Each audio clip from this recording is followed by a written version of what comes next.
process, touching on this, is much different than it's been in the past. Last year, it was SKT who was undefeated at the time of playing the ROX Tigers and then beat them 3-1. But this year, it is the ROX Tigers who are the #1 seed in Korea. And while not as dominant as SKT, have been able to come into this tournament as the favorites. And we didn't know what was going to happen in this pick and ban phase. Already some stuff flying through. Yeah, we expected a lot of mid lane bans here, honestly, because the mid lane champion pool has shaped up to be very distinctively tiered. It's Syndra at the top, then Ryze right below, and then Aurelion Sol if you don't play it. SKT don't really play Aurelion Sol themselves, and ROX have shown that they could actually whip it out. That's why we see these 3 mid lane bans already. Yeah, and I was also curious what was going to happen with the jungle bans, because in the semifinals when these teams played against EDG and RNG, there were several bans thrown at the team's junglers. But in this case, if you were going to throw bans at a jungler, you're also kind of banning out yourself. So in this sense, aside from Nidalee, all the available junglers are here, and I think ROX is an exceptional team with Elise. I just don't know if it's worthy of a first pick here. Yeah, and honestly, the only surprise ban here really is that Ezreal on blue side from the ROX Tigers. I think they're actually happy that Jace has been taken off the board because they get the Caitlyn first pick. They're trading it for a lot of power picks. There's so many strong picks left. Even think of a Kennen right now on the 3rd rotation in this pick and ban because there's so many must-haves, like a Zyra, like an Olaf, early on as well for SKT. And that's the thing when you're looking at these two teams' champion pools. They share so much. And I would say throughout the quarterfinals, Caitlyn really emerged as one of the dominant picks since being able to get priority in the bottom lane was so high. Here, you wouldn't be too surprised if they do pair Caitlyn with the Karma, but they can wait on that since SKT has already locked in their support in Zyra. And this is so surprising to see the early Poppy from ROX, because you expect Smeb to be the carry. He could lock in an early Ken, an early Rumble, and try and dumpster the top lane. However, if he takes away the one high-tier safe pick in that Poppy, then Duke has to dig in lower tiers of champions to find a counter. Yes, he could play the Trundle, but in a tournament meta game, this is actually a good steal. I actually think that's a very interesting strategy by ROX, and I know a couple of weeks ago, Smeb said how much pressure he was under to be hailed as the #1 player in the world coming in, and he's refocused into figuring out how to make his team the #1 team in the world. So the Poppy pick definitely speaks more towards that strategy. Yeah, absolutely agree. It's one thing that I absolutely love about people that have been the best in the world. A player I like for this is Pawn way back on Samsung White 2014, who was, I thought, the best mid laner in the world at the time because he could play so many different styles and being able to hard carry on a Kennen. We saw the highlight reel earlier in the day. Also, this Poppy, who's a great tank, great flanker, great engage tool, and bringing out both of these styles coming in for Smeb should be a treat to watch. Yeah, and I do like the fact that Duke has picked Trundle most likely for the top lane because that is a matchup where Trundle will win in an extending laning phase, and it takes away the pressure from that lane for the ROX Tigers aside from teleport. It is the expected pick into Poppy, but it is a pick that has seen barely any play in the tournament because there were so many of the likes of a Rumble available. But we have to move on because this pick and ban is going so fast. And we see an Ashe here all of a sudden, a champion that hasn't been played at all. If you would expect an Ashe pick in the ROX SKT matchup, you would expect it on Prey, because he's a fantastic Ashe player. But it does seem that ROX has done their homework with the Ezreal ban. It does seem like SKT is not leaning towards Jhin as a standard counter pick to Caitlyn. Which is kind of remarkable, because Jhin has a pretty strong laning phase when you're considering it into Caitlyn, and the Zyra Jhin is just exceptional synergy and kill pressure. But obviously SKT has some other things in mind. They do like to mix things up fairly often in the first game of a best-of-5 to kind of feel the opponent out and almost give them a lot of the things that you would be fearful of. And they're definitely mixing things up with that Ashe. And one great thing that comes with banning 3 mid laners out in total, 2 on the side of ROX and then the Aurelion Sol forced to be banned by SKT, is that the mid lane champion pool gets pinched. And the more you pinch the mid lane champion pool, the more likely it becomes for Victor to be able to get through the power trough in the early game, which is the 1 through 6. Faker has to offer an answer here to this Victor, and it's going to be a relatively slow scaling pick in the Orianna. So that's fine for Kuro to survive in lane. Yeah, it's a very interesting pick and ban phase here for SKT. When I'm looking at it, it wouldn't be Worlds without Orianna, and Orianna is actually one of Faker's most successful champions as far as how many games he's played on it of all time, so not too surprising to see it come through here. But I was expecting a pick with a little bit more teamfight presence, like a Cassiopeia, but that's just not what we see. Yeah, and if you're wondering why we see Ashe back, Ashe has always historically been a good matchup into Caitlyn because she has poke advantage, she has a decently high range herself, doesn't really get contested too easily by Caitlyn. Combine her with Zyra, we've seen this lane matchup time and time again in the past. Season 3 was all about Ashe and Zyra all day, poke you 24/7, super annoying to play against. And honestly, with the resurgence of Zyra, we can actually see more and more Ashe come back as well. Absolutely agree. It makes for a very strong lane. Of course, we've seen it forever, and it provides everything you kind of need, especially when you're not playing a high utility top lane like a Trundle. And Olaf as well is just kind of there to be a ball of stats. The engage tools have to come out of something, and an Ashe Shire into a Grasping Root's not too bad. The disengage tools are there with Pillar and Strangle Thorns, and you've got a great mix of long range damage, high damage uptime, and some utility in there as well. Now we are getting ready for game one of these semifinals, the best of 5 here in front of us. We have 3 to 5 hours of League of Legends entertainment coming at you tonight here from New York City. ROX Tigers and SK Telecom T1, hashtag ROX win, hashtag SKT win. The Summoners Cup is on the line and will be handed out in about 9 to 8 days time based on which team makes the final and which team can make it all the way there. Now it is time for game one of 2 South Korean juggernauts, SK Telecom T1 and ROX Tigers. Hit the rift right now.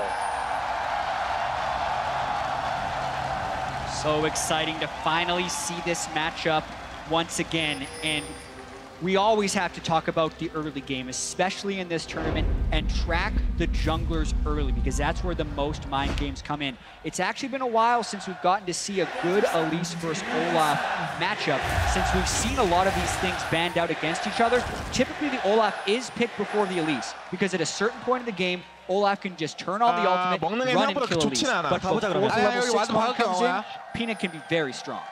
Yeah, we also need to look at the power of pushing lanes, because this world's very much so is dominated by looking at draft and seeing, you know, who has the 2 or 3 winning lanes in the early game. If you look at that, SKT is not doing too shabby in that regard. Ashe Shire can always challenge this Karma Caitlyn. Will be a skill test though. Really nice plant spawns there for Wolf. Gorilla's going to be fine. He'll regen it back up, but obviously he's free gold. And these guys are just posturing, because the first one to get to the minion wave, that's what matters. Hitting those creep as early as you can without taking too much poke back. Very important. Ooh. And if Bang is consistently able to land these volleys, it's going to go a pretty long way in cutting through the health potions, because there isn't sustain in this lane. So being able to get the early poke can stop them from being able to push in. Here we are, landing phase begins. We're watching the bottom lane pretty heavily, and Prey actually using his first Q not on the minions at all, but looks for Bang, who dodges it away. And it will still take until the next wave for the level 2 to really come through, but you're seeing that ROX especially, they're focusing their damage output on the champions themselves. They're not really interested in wave clearing so heavily right now. It's all about the second wave when that happens. Yeah, and we also have to track if a lane does get a shove advantage, if they can get a deep ward in the jungle, because as soon as one of these teams know where the jungle is tracked, they can completely change the way they play the lanes. But you can look at Wolf, he was fine taking all that damage early on, because his priority was just to get the lane push. SKT have slightly more control in the bot lane by now, but not much will happen here. It's all about tracking the junglers and see where they strike first, because they're going into different directions. Yeah, and there's a lot of mind games that go on here, actually. Peanut has historically been incredibly aggressive on Elise, so Bengi is actually very worried about an Elise coming to kill him at his red buff, which is why Faker is scouting the Raptors right here, and he actually hasn't seen Peanut because he skipped to red buff. So there's a good chance they think he's somewhere else. Yeah, small mistake from Faker on that steal right now too. Peanut skipped his Raptors too. He doesn't reveal, so he could definitely go bot lane. He looks to be pinging the dragon, so he wants to repel over the wall and bypass a potential ward. Exactly. This is so clever for Peanut. Right now, SKT thinks Peanut is topside. They see him on the ward, they have to run. And here's the escape. He knows he's been spotted by a ward at this point, watching Bang and Wolf run around. Say, okay, there's a ward somewhere in that bottom delta of the river. Keep that in mind for Peanut. And yeah, he's going to take the Scuttle as his prize. And he could take Gromp if he knew it were up, but instead it's actually Bangi who now has the Fog of War advantage. That is one thing about Peanut though. He doesn't waste time looking for ganks. If it doesn't work on in the first 5 or 10 seconds, he bails immediately, keeps the uptime. He's a very high tempo jungler. Yeah, and I also want to compliment the ward placement of SKT right there, placing it up in the river instead of in the tri-brush, because they were expecting if Peanut could make a way in there that he could traverse the dragon wall. So actually very well played by SKT, even though they didn't have knowledge until very late. You can see the players really trying to play with vision. The Wolf Smite says, hey, Bangi, get out of my jungle. And this is the stun. That is dangerous. Now Duke is here for the escort. And that's a really nice pillar as well. Keeps Smeb from coming in on that one, and it's an easy escape. And that's obviously the power of getting the counter picked and the early pressure in the lane. The fact that your top laner can peel off. Despite the enemy top laner being closer technically, Duke is there first. He beats Smeb to that invade and at least helps his jungle not getting collapsed upon. These battles are always so close, right? It's a bunch of long-range damage. You can put out plenty of damage if left unanswered. And you see Wolf, Bang, Prey, Gorilla, all of them just doing the very best they can to get what damage output, and you notice that there's a health advantage. Bang still has his potion on this Ashe. He's been able to play so safely. Frey down below half, Gorilla the same. It's basically because Wolf has been looking for one thing. That's whenever somebody locks in an auto-attack animation, he hits both the creeps and the champion that is trying to last it at the same time. And if you back out of that poke, well, you're going to lose the last hit. Wolf has been pretty adamant about the poke early on. Yes, it cost him all his potions, but it got him the lane control, which means they can base whenever. And also, how many times have we seen this at 4 minutes and 50 seconds where the enemy jungler is 10 CS up on Peanut? Peanut's path was very aggressive early because he wanted to get a surprise gank in the bottom lane. It didn't work. Bengi had chose to power farm, and he got a counter jungle in. So everything is working out very well for SKT here in a sense that their lanes are pushing and their jungler is out farming Peanut. Yeah, and that is obviously the difference if you look at this matchup and when ROX played EDG. EDG was lacking in terms of reaction. They always got caught on the play, and a lot of these proactive plays by ROX Tigers, they stuck, and they resulted in kills and pressure. Right now, SKT, they are the best team at being reactive and looking at what's going on. But another gank attempt here from Peanut, but look at the respect. Bang and Wolf, they don't pass the invisible barrier. That's kind of the do not cross line for ganks. Yeah, you can even see the way Bang positions when the wave is gone. He walks up towards river to see what was happening. And the other point to talk about the failed gank chat is that's preparation as well. It's SKT looking at the old ROX Tigers game, seeing what some of Peanut's gank patterns are, seeing that he likes to jump over that dragon pit and saying, we're going to make sure we ward for that 3-minute gank. The ward's there, no shock, no kills. Yeah, and they're just tracking him so well. But on top of that, the Ashe Zyra lane has been quite effective against Gorilla and Prey. Caitlyn was first picked by ROX, so when they do that, they're expecting priority around the bottom side. And even though Peanut hasn't completed ganks in the bottom side, he has approached it twice, which is a pretty high cost in the grand scheme of things, and it hasn't amounted to any advantages so far for ROX. Yeah, that's why historically we see so few ganks in poke lanes, because they're so good at playing max range. All you need is a ward in river. You don't pass too deeply into the lane. But what we've seen in this early game is just the amount of information you can get off a single deep ward. They spotted Peanut early on his Raptors. They knew the jungle would be relatively empty. He either had two choices, base and delay himself, or go for a quick gank. That's why they always respect it. Right now, Peanut looking for more pressure in the top lane, taking down a pink ward. Right now, it's a vision game. It's about just getting a few wards in the enemy jungle and see if you can outmaneuver your opponent on the Rift. Yeah, and also the longer this game is able to stay in this fairly neutral sense, the better it is for SKT. Peanut, though, through the pink ward, trying to brute force Duke, but he's level 6. That's an incredibly difficult turn to stop. The stun as well. It's Peanut who pulls aggro first. He will juke away eventually and does so.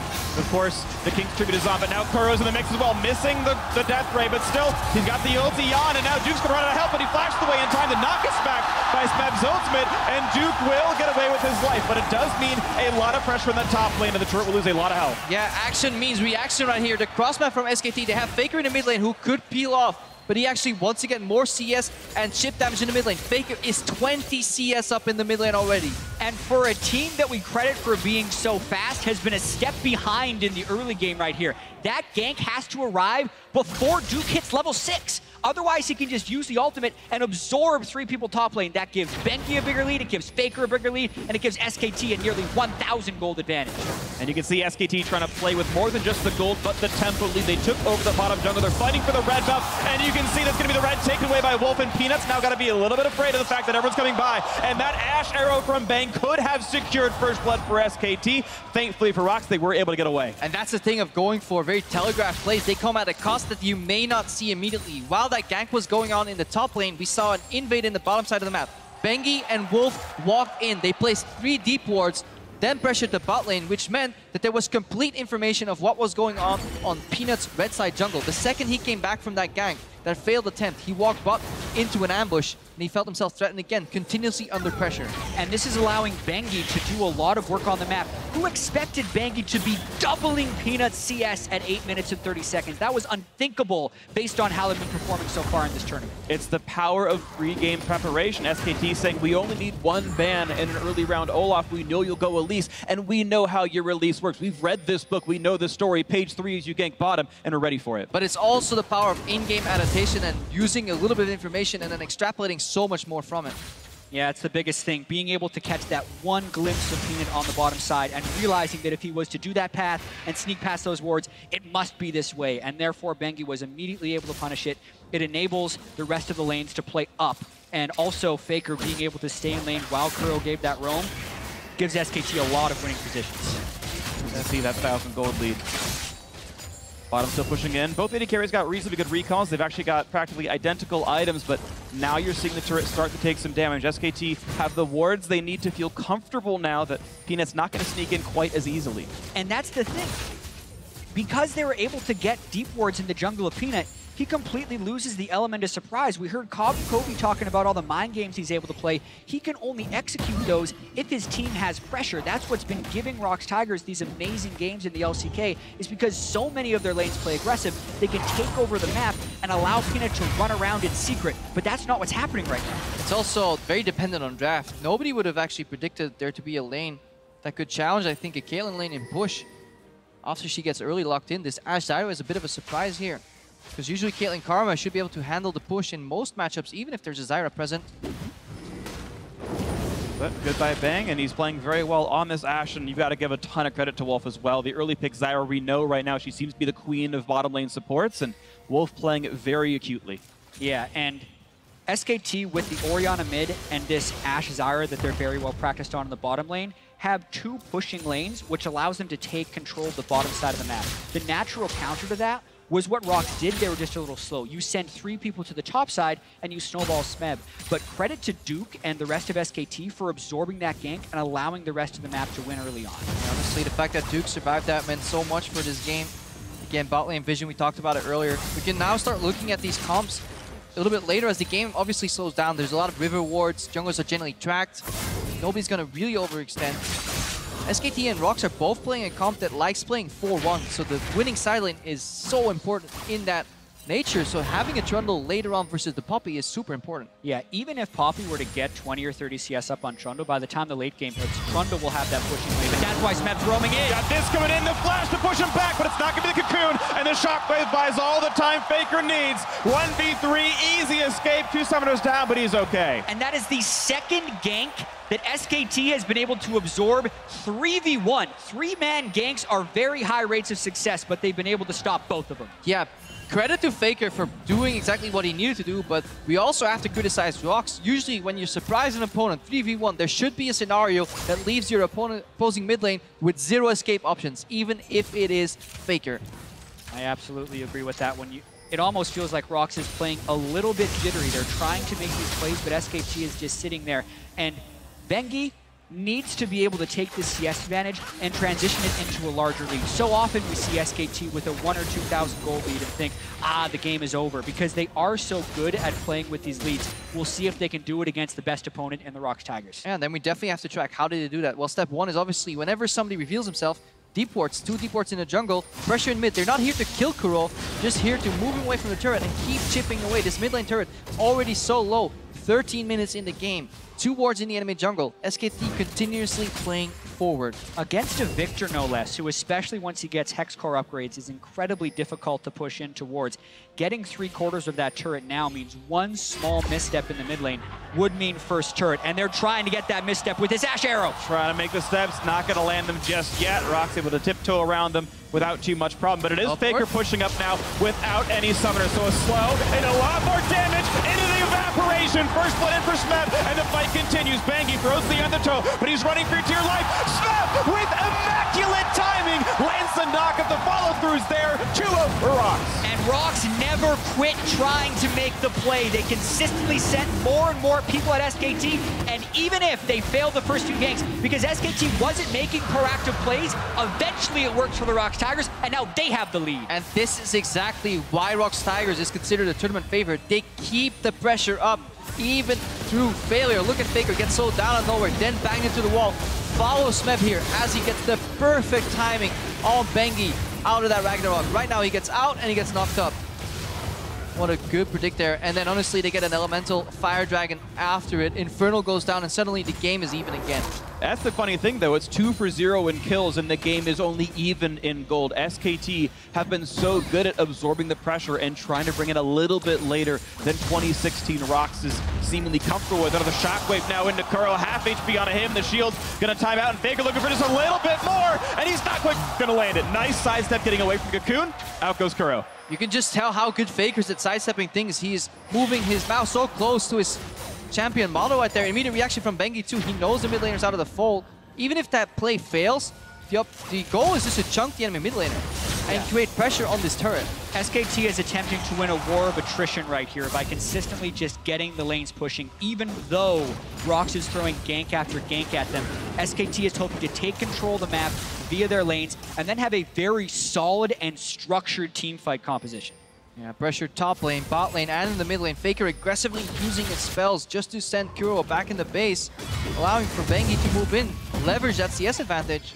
ROX is under so much pressure, and without the teleport, they have to hang on. I don't think they're gonna fall super far behind. Relentless pressure mid from Faker. First turret of the game, despite being ganked several times over the course. It's SKT back with an 1,800 gold lead. It's Faker somewhat solo killing the mid lane turret. He got some help from Bengi earlier on, who has been farming up a storm and pushing the lanes as he needs. SKT in the advantage. Peanut will get away from Stranglethorns, but he's now on top of two members of SKT, looking for a bit more damage. Stun finds Gorilla. Wolf does not yet have Grassroots available, and a great flash gets Gorilla away from the Shockwave, but now Duke is back in the mix, and the Strangling Thorns are there, and it's one more hit to do it, and Duke gets the kill thanks to the King's Tribute. And you can see this now, 1,700 gold ahead, SKT with the first kill of the game. But yeah, that is one kill for SKT while burning their teleport advantage. Poppy whacking away in the top lane tower. If Smeb can equalize, ROX isn't too unhappy with this play. Yeah, the turret is actually quite low in the top lane. I think Duke will be able to hold it, but that means the next time he leaves, that turret would go down. Watching this one more time,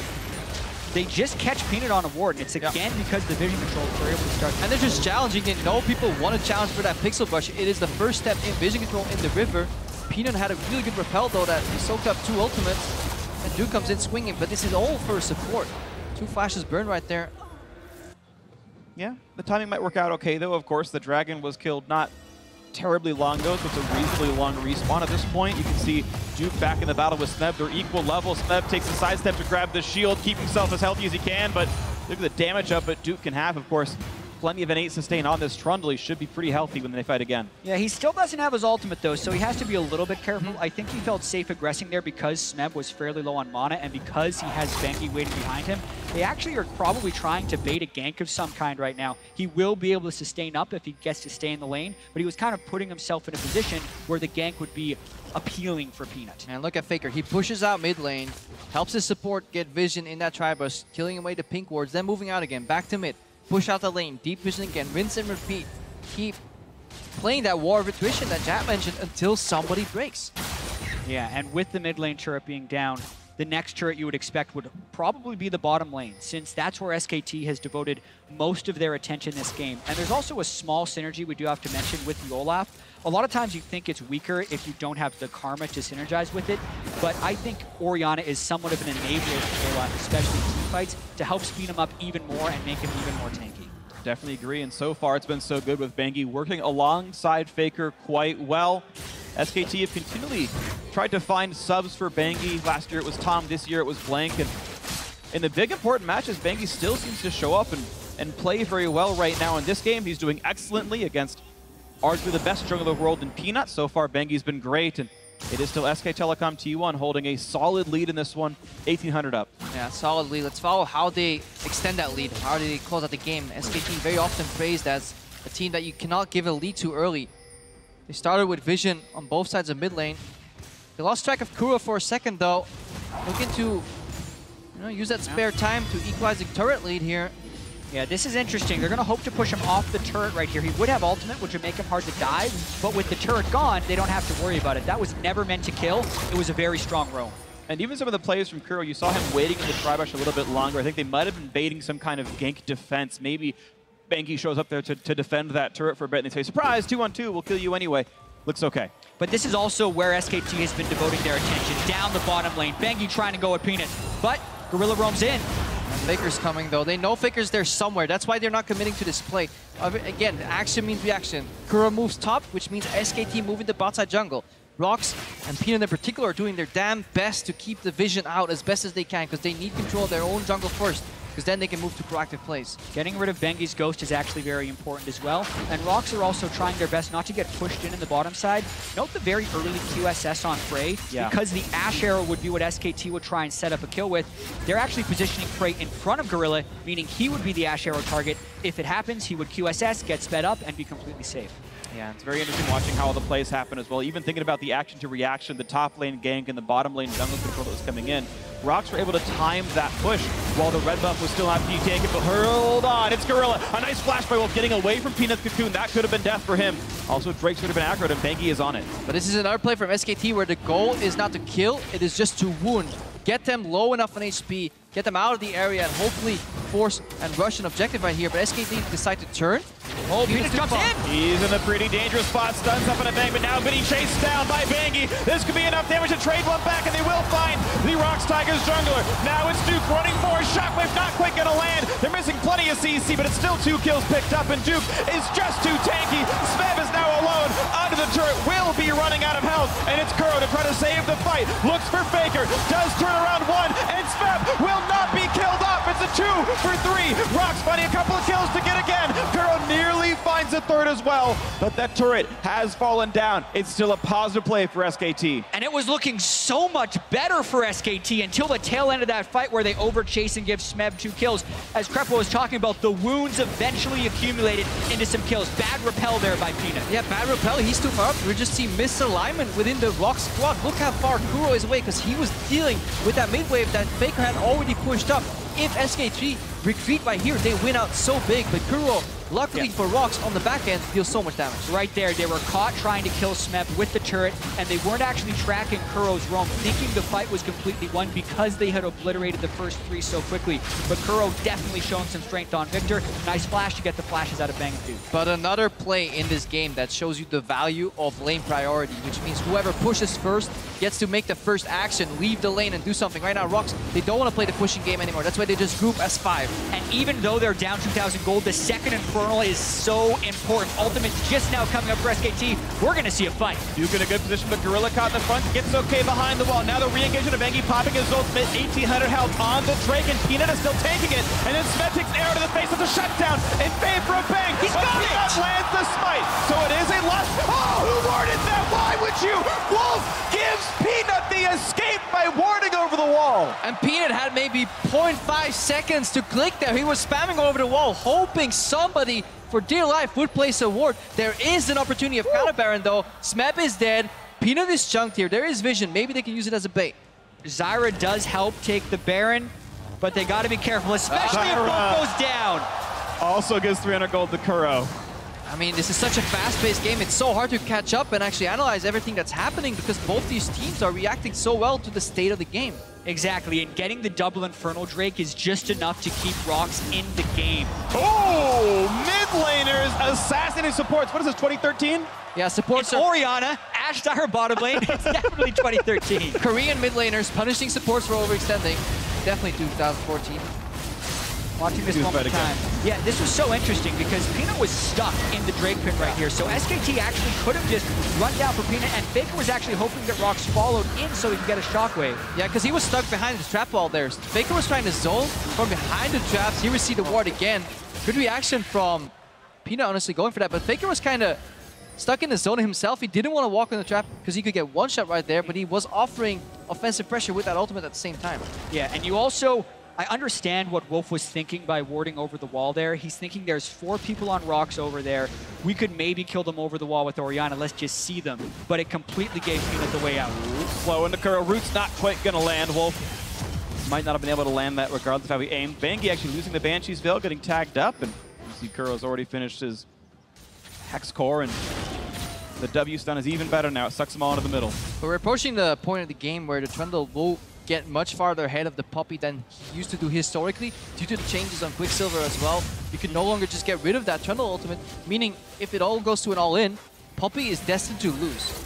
Usually on 2 items, Puppey used to be able to hold her own, at least against Duke, but once he gets the slow, or more slows from his item build rather, he can just 1v1 all the time on the side lane. And I really like what's happening here from ROX actually. SKT moved towards Baron to get vision control, and that gave ROX a free time to push in the mid lane. Because they have that QSS on to Prey, he's actually much more fearless in killing these turrets. He's not as strong in team fights, but if they can keep playing this long arm strategy to go up to the turrets and just poke them down, they're going to maybe swing their way back into this game.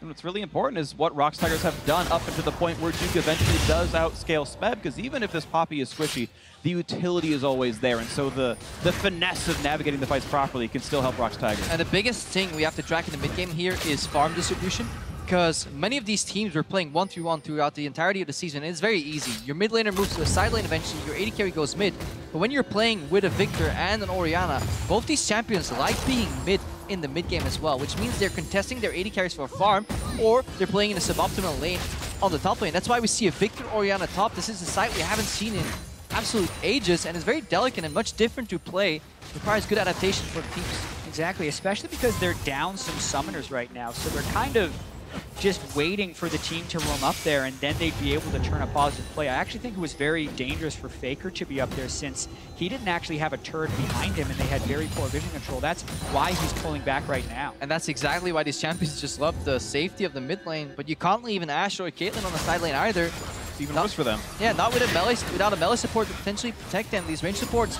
don't peel that well on the side lanes. Yeah, I think because of that, we're much more likely to see this develop into a 4-1, where they kind of trade who gets to see the last hits, whether it's the Caitlyn or the Victor in the mid lane, or the Orianna and the Ashe, and you wait for SKT to have Duke pushing down the bottom side. I think the reason ROX is sending Victor up there is because they know SKT wins the 4-1. So even though they have a composition that would normally be doing it, since they lose that 1-1, they're going to try and make it the 1-3-1 we were talking about. And the precursor to a 4-1 is always, you got to fix your side lanes. It's important that you still respect that lane. You don't play on it endlessly, but you leave whenever you can. But these teams are so good at not getting caught in the mid game that they're just basically trading lanes in the top lane.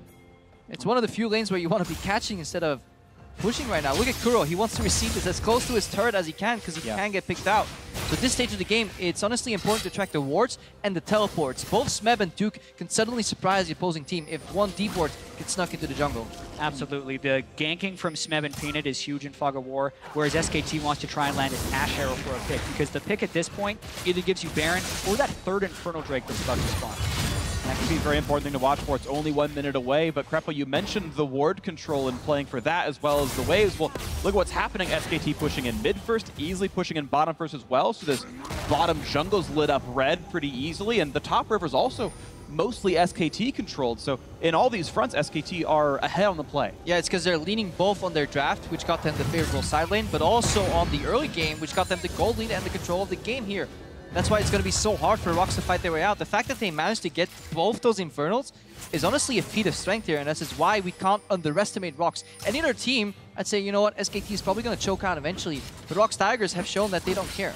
Exactly. It's been quite remarkable because SKT has had the pushing lanes for a lot of this game. Getting Faker's flash this early when he's running extremely low magic resist against Kuro means the teamfight's going to be very hard for Faker to enter.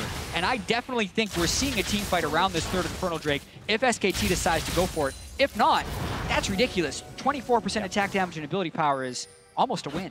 A lot of stats. Victor and Caitlyn definitely want the extra ability power and attack damage. Those are the two primary carries of the squad. And it's Gorilla getting caught out with a chain of crowd control, and Wolf deserves the last hit for setting up that play with the grasping roots. Meanwhile, Duke's split pushing finally does pay off. SKT the first to get all 3 outer turrets, and in a 5v4 potential, could be very easy to get more. But it is just a support, and the opposing support has used his ultimate, which kind of renders him useless anyways. So in that sense, it's not the worst for ROX, but their priority on Dragon is costing on the top side of the map. SKT used the Dragon as a lure, a bait to move Duke to the top lane. He gets not only one, but almost 2 towers, while SKT start Baron. All the vision control is on the bottom side for ROX. They now see the Baron, but it's too late. They will get the third Infernal, but SKT gets the Baron. The very important Baron to grab. SKT, I think, making the exact right play on the backswing of that catch on the mid lane. ROX maybe got the best they could have hoped for in the 5v4 that's laid on, but either way, at least a Drake isn't the worst. This is actually extremely interesting because you can only get 3 Infernal Drakes in a game, so there is no way SKT is getting one of those for the late game. That means that with this Baron buff, they have to make this an important Baron power play because of the raw stats ROX is going to have in the late game. But they believe, because this wasn't an accident, this wasn't just a haphazard Baron, this was planned, it was a bait and switch. ROX was leaning so much towards the side of the Dragon that SKT peeled away their laner from the bottom lane. They put Duke top, he took 1 tower, pressured the second, and then SKT just swept in and took a free Nasher.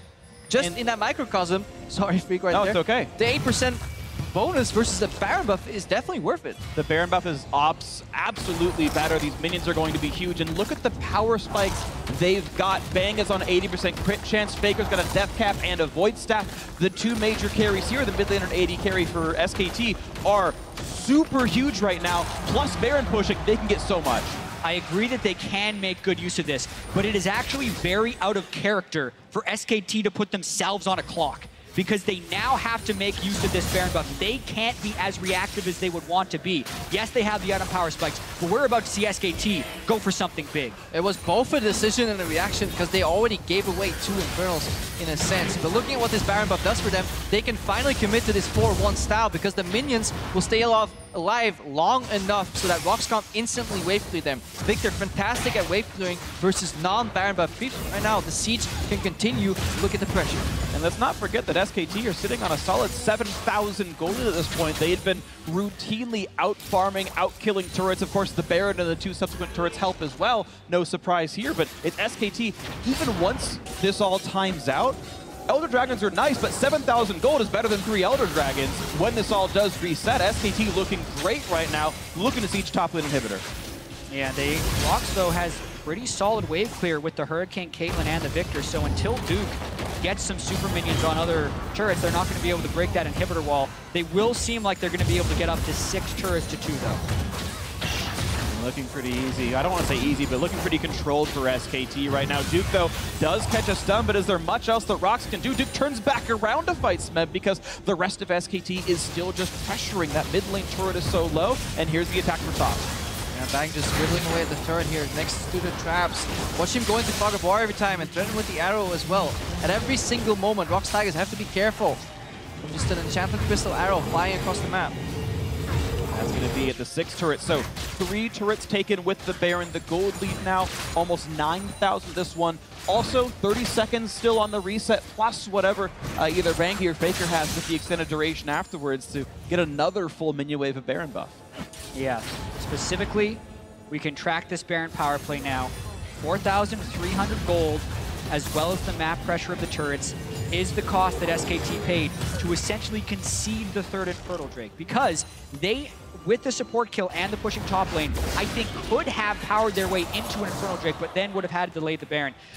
I'm not necessarily willing to say it's the best call unless they can close this game out, because that could very well backfire if ROX can hold with Victor and Caitlyn. But I think they made the decision calculating in the fact that they had already made a few mistakes in giving up the first 2 Infernals. Essentially, they were already on a clock in terms of late game scaling. So they wanted to power through and accelerate the game, which meant usually you need 2 dragons, or 2 barons rather, to close out the game. Getting the first one early, having a gold lead that's large enough to keep control of the map so you can set up perfectly for the second one is likely what SKT wants to do. The second this one fades, it's about 3.5 minutes until the next Baron spawns. You're going to see SKT keep leaning to the left side of the map, get a couple pink wards in river, deep ward in the enemy blue buff jungle, and then defend that the entire time. Because look at how hard it is for ROX Tigers to actually face check forward with their comp.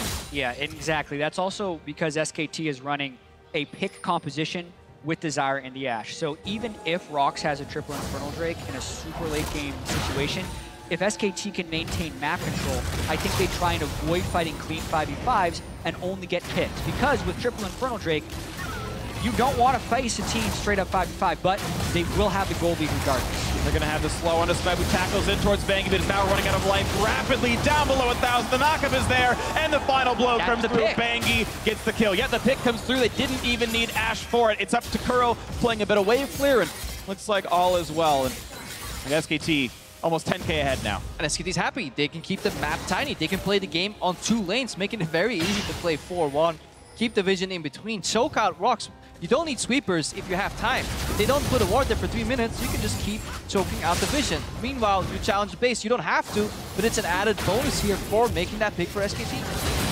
Season try to make this next one in 20 seconds on Smeb. Nice QSS spray gets out, and Bangi eats a cupcake, losing half his life, but SKT are okay to keep playing this a little bit longer. But as the minion wave goes out, they say, you know what, it might be time to reset. 35 seconds in the Drake spawn. Like to see SKT heal before they go for it. Yeah, and also note how ROX Tigers need to really work if they want to get an initiation. It basically has to be Smeb flanking in with a good teleport ward. or Peanut landing a Miracle Cocoon on someone who can't break the CC. So SKT is in a good position here because they are better than any other team at controlling the fights that they take.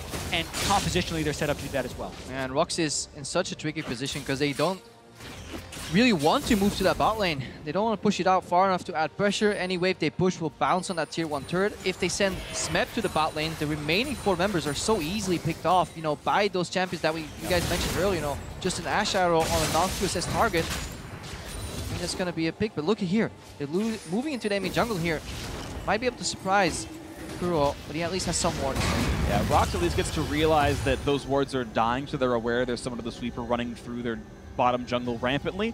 ROX should be smart enough to know, okay, this is all warded, they've taken control of this, and I think ROX should have to cede at least that territory. Maybe they come down through the river, but they're fighting, okay, 3 Infernal Breaks versus a 9,000 gold lead, and it's SKT saying, we own this territory, and ROX don't even bother trying. They're playing for topside wards instead. Yeah, SKT with another little bit of a bait and switch. They yielded the Baron area, give the vision up to get a free dragon. I don't think they value the dragon itself so much, but they don't want to give a potential of a 4-dragon Elder to the ROX Tigers. Yeah, and also the 3 Infernal Drakes will give ROX an advantage when they hit 6 items, because that pushes them over the item cap. For now, when you're talking about the items that SKT has versus the items and the Infernal Drake multiplier, you can still say SKT is winning because of the raw gold and power they have right now. Provided, as you said, it does not go 6 items. If this does stall out, ROX catch up and then Eclipse, but that is still 15, 20 minutes away, and it is a soft clock, but it's one that I think SKT can punch through soon enough. You've got Bang with just the best items basically you could possibly get. He's probably about 40% more DPS than Prey if he just sit there hitting. And they're starting Asher.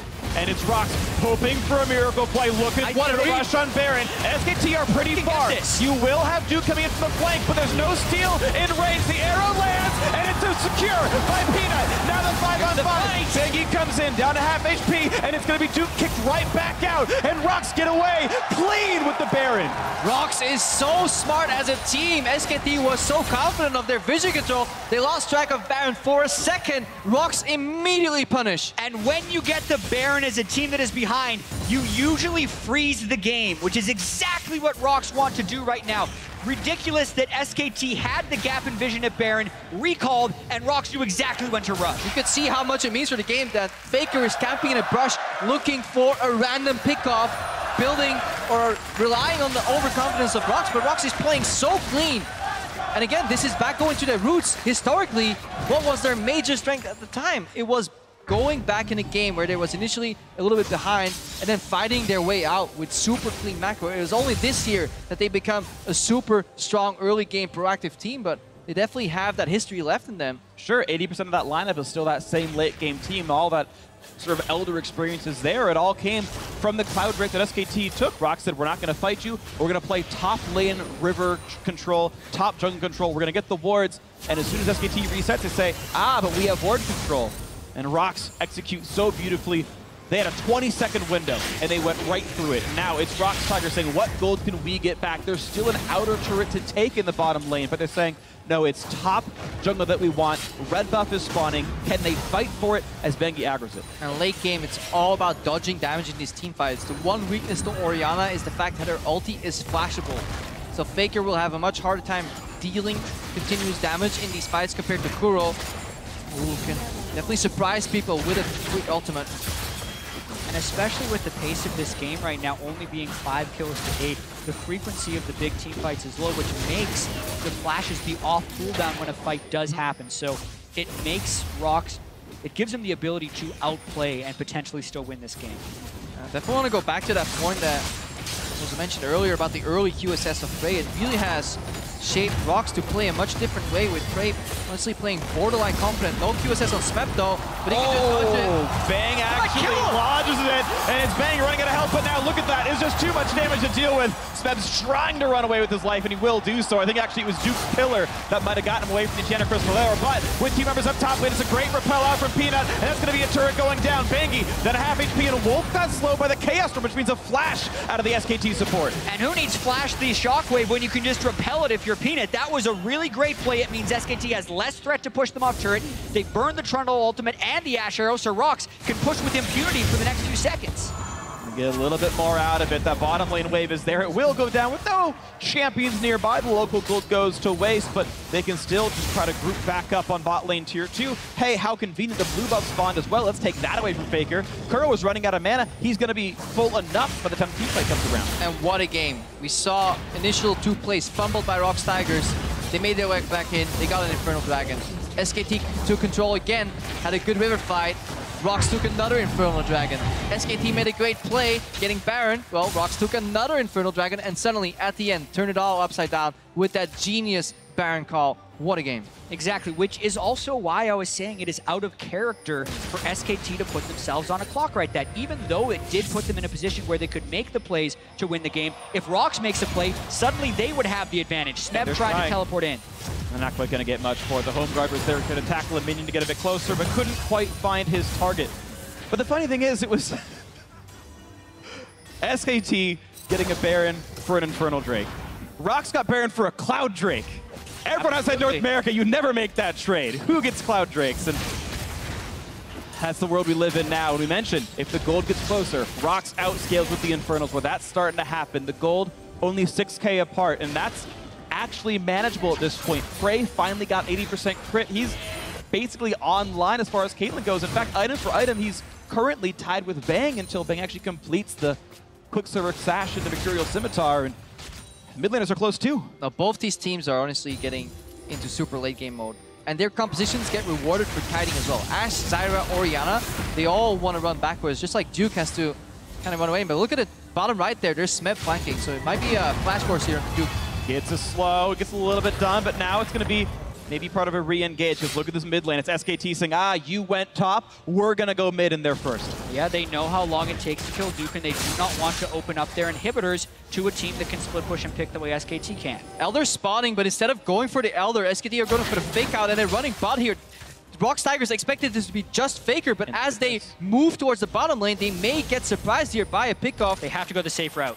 Yeah, Prey knows to not walk too far into the brush. Bengi actually walked forward a little bit here, and you can see that still. The turret's picked up, and Kuro clutch gets the flash away just in time. A quick Roots coming in there as well, stopping down Prey and Gorilla. They don't find much. Going for it. There's a stun. There's a knockdown on Wolf, and they're going to knock down him before he can do much of anything. So it's a 1-for-0 in favor of ROX Tigers. Bengi's ulti is down as well. There's no more chase to be had. But look at SKT always playing the map a little bit smarter. That top lane inhib turret will be going down, making that score 8-5 in turrets. Any good team fight now at this point in the game, SKT can outright kill the base. And it's a risk now that ROX has to play with for the rest of this game. I love the way these teams are influencing themselves, or each other rather, with these little map moves. It looked for a second that SKT was going for that Elder Dragon, set up the objective, defend the area, because their composition so strong if you have to walk into them. Suddenly they just move down bottom and get a turret, go for a pick. They force the flash on Kuro.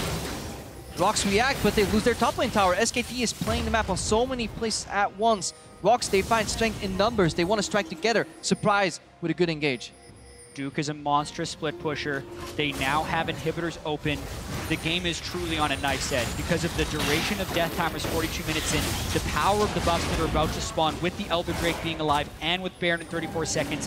Anything could break this game wide open, especially if SKT group up and ROX can find a fight. Yeah, the support's coming. Karma just not there yet. Only thing that matters right now is this Elder Dragon. SKT looking to rush it down, using the zone from Wolf. Look for him to put that stolen so many objectives this world. They're trying to keep out. Repel gets away from the stun. He goes in for it, and it's secured by Bengi. That is a big deal.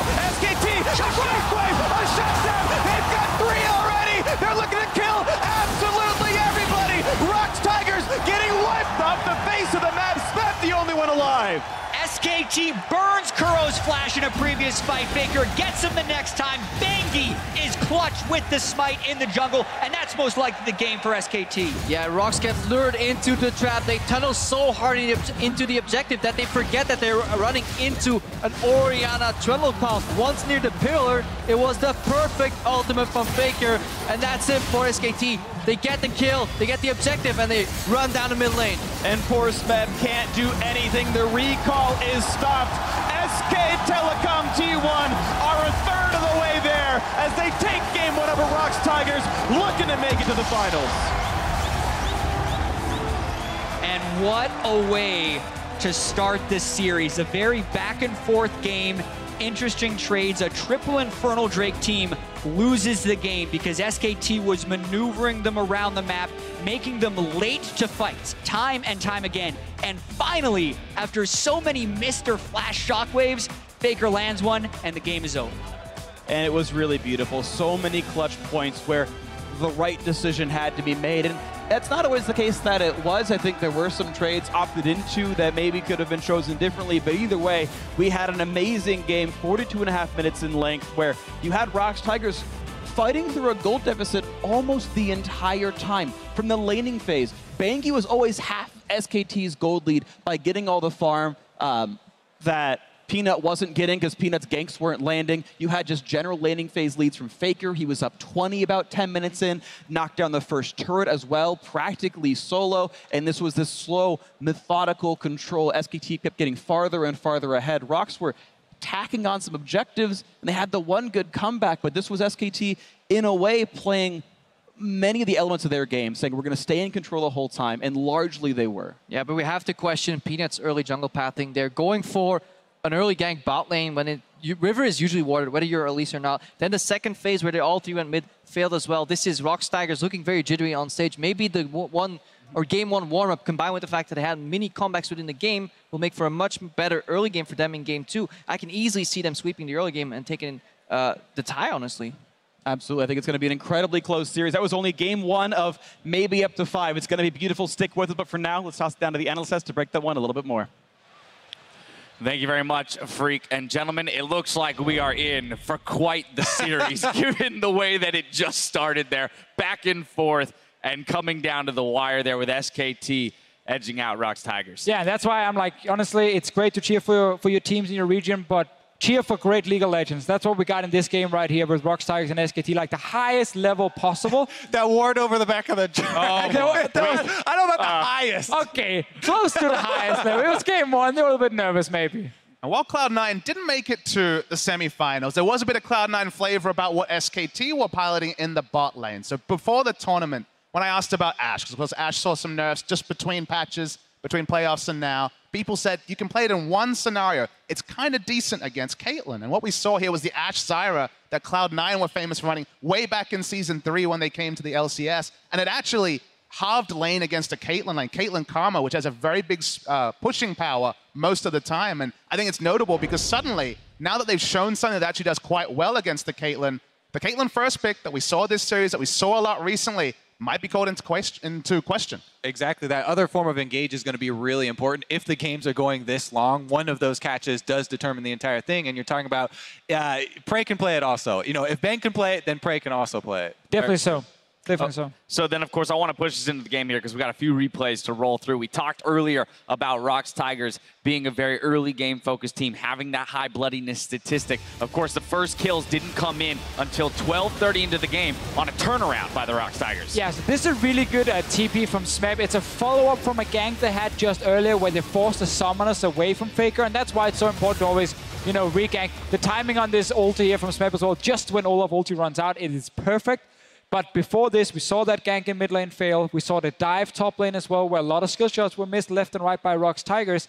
And that is kind of the thing. If you are the proactive team, you need to be able to execute when you pull off these proactive plays. Otherwise, you start falling behind. I love that teleport so much because they were pinging it well in advance. And like, we need to figure out a way to set up this play. We know that we've snuck this ward in without Faker seeing it. And they had their eyes on that teleport point for so long. A lot of forethought going into that one. Of course, our next replay comes around 20 minutes with SKT. 3 for 2 in the bot lane. ROX was able to salvage a couple ones here, but SKT domination stabbing back. And this opens up with Peanut realizing he's in no man's land. That's why he used the repel to get close to the enemy just to start a fight. He bought enough time though, but this should have been a wipe realistically.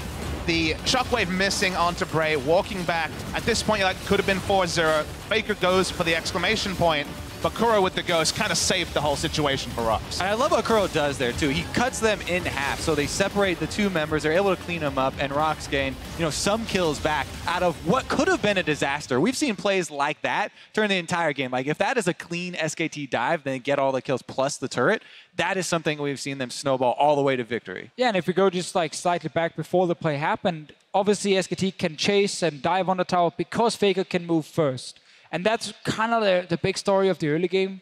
for me was how Faker was able to dominate 1v1. He got the tower as well. Yes, he got ganked once, and then the second time where he died, he still had full control mid lane. He had first item spike as well. He could roam first down to bot lane here. Kuro joins in later, but it's already too late. You're already giving up kills and you lose tower as well. And we talked about mid lane, right? We talked about specifically Kuro showing the Aurelion Soul. It was something different. Victor's certainly not something different. Victor, for both Crown and Kuro, is a staple. It's kind of an established factor for SK Telecom. The Orianna looked confident. They played through the mid lane. Was kind of business as usual in the mid lane, especially for SKT. Exactly. We had talked about what's he going to drop to, looking at those pushing champions in the mid lane. Well, he was pushed in the entire time. Faker essentially solo killing the turret in mid lane by 15 minutes. That's insanity. But something else I want to talk about is ROX Tigers trading that third Infernal Dragon for a Baron plus a tower top. Well, in this situation, they already lost the support. So I think in their mind, they're like, it's too risky to go in, walk into a river without any vision against Orianna as well, and try and stop the Baron. So just take that Infernal Drake instead, get the third one. It's kind of the best of a bad situation, really, for them. And it did help them in the late game. Plus, I mean, it's a good game plan, right? It's a clear game plan. You have Poppy, you have Victor, and you have Caitlyn. That's such good siege defense. I mean, you line up the traps and try and wave clear, and Poppy can even try and clear out some. The thinking there, you're going to try and weather this SKT storm that's going to come off of the Baron, and that was where they weren't able to pull it off. But of course, we did see SKT, kind of utilizing that macro gameplay that they've, that they have so well in having Duke or split in the top lane, running ROX around the map, creating that ward coverage for themselves in the enemy jungle, and making it very hard for ROX to kind of make their way out of the base. And that's the thing we see so often from these top teams. Like late game, macro is near spot on. They make so few mistakes. Like SKT understand when Duke is split pushing, he's on a tower. Everyone else kind of take a step back, wait to see if someone goes to go for Duke. Okay, then step forward. Never really overextend. Duke never got caught out himself either. Great vision control at all times. And it's just communication, all of it. And it's also communication that set up that last Elder Drake fight, which basically starts with Faker forcing flash from the Victor. And then when you start the Elder Drake and start cutting down towards the bottom side, they have to, ROX Tigers has to run into the river, and Victor has no flash, and then Faker can actually win the game. Let's go ahead and take a look at that Ace replay that you just mentioned, where SKT puts their foot down in game one. And of course, the Orianna from Faker is one that he played a lot at the start of his career. Actually, his career most played champion, even though he hadn't played it since summer season last year. We were waiting for the big shockwave. Big thing about casting an Orianna game is waiting for the ball control, waiting for the big shockwave, and this was that fight. And this is why I put so much emphasis on clutch players. Faker and Bang. The SKT have shown on the biggest stage they are reliable and they can come up with these plays. That's why discipline was such a big factor for me. Also, before that even happens, to get to that point where Faker can win the game, Banky has to hit this smite versus Peanut, because that would be a 6 Infernal Drake basically team if they're able to steal that smite, if Peanut is able to take that one away. And he's on Elise, who has execute damage. So 4 1/4. Banky, or 4.5 rather. 6 billion, if you count in the true damage as well. A lot of AD and AP. But Banky hitting that smite is so incredibly important, because they just knocked out all of the damage from SKT. All right, so let's talk about moving forward, though, now, because SKT is going to be subbing in Blank now in place of Banky even after that victory, and they'll be swapping to the blue side. So ROX Tigers here on this stage again, big stage against SKT. They've just been knocked down a peg. They're showing a little bit of jitters in game one. How do they recoup? So I think this is strategic. I mean, you can tell by the fact that Banky had a good game. They won and they still subbed in. The big story is when you're on red side, SKT are going to be banning Nidalee anyway. Peanut is undefeated on Nidalee in 2016. When you're on blue side, it's much better to have a Nidalee player, because now ROX have to use a ban on Blank's Nidalee. So strategically, it actually lines up really well. And it got Bengi, plenty of intel in game one. And I think that there's a problem here now with mid lane bans for ROX Tigers. First game, they banned both Ryze and Syndra on blue side. They didn't want to first pick it. They wanted to first pick the Caitlyn very specifically. SKT, we know, can first pick Syndra if they want to. I wonder if ROX are sitting and looking at too many mid lane options here and being like, we need to get rid of Ryze because Faker is a monster on it. Syndra as well, because we don't trust Kuro to take that skill matchup in the mid lane.